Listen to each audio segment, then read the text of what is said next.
আসন্ন জিম্বাবুয়ের সাথে টি-20 সিরিজকে সামনে রেখে বাংলাদেশের টি-20 স্কোয়াড ঘোষণা করা হয়েছে। মিস্টার 360 শামীম হোসেন পাটোয়ারি এই নিয়ে তৃতীয়বারের মতো খারাপ খেলে দল থেকে বাদ পড়েছেন। অন্যদিকে সৌম্য সরকার অস্ট্রেলিয়া সিরিজে আশানুরূপ পারফরমেন্স করতে পারেননি, যার কারণে তিনিও বাদ পড়েছেন। তাদের পরিবর্তে মোসাদ্দেক হোসেন সৈকত, সাইফুদ্দিনরা দলে যুক্ত হয়েছেন। এটা অনেক ক্ষেত্রেই ঐক্যমত পোষণ করার মতো সিদ্ধান্ত। তবে হাবিবুল বাশার সুমন ইয়াসির আলী রাব্বিকে অদ্ভুত কারণ দেখিয়ে বাংলাদেশ টি-20 দলে যুক্ত করেছেন। ব্যাখ্যায় বলেছেন তিনি খুব সহজেই বল বাউন্ডারি ছাড়া করতে পারে।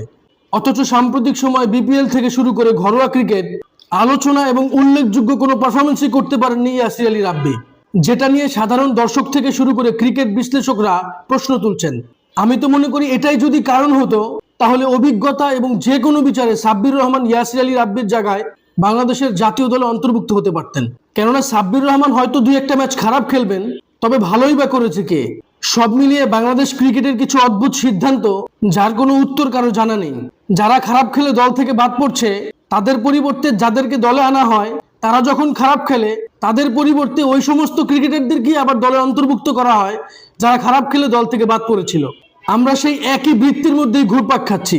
যতদিন পর্যন্ত সঠিক প্রতিভার মূল্যায়ন না হবে, ততদিন পর্যন্ত বাংলাদেশকে এভাবেই চলতে হবে। এই নিয়ে আপনাদের কোনো মতামত থাকলে অবশ্যই আমার সাথে শেয়ার করবেন। ভিডিওটি ভালো লাগলে লাইক, কমেন্ট, শেয়ার, সাবস্ক্রাইব করবেন। ধন্যবাদ।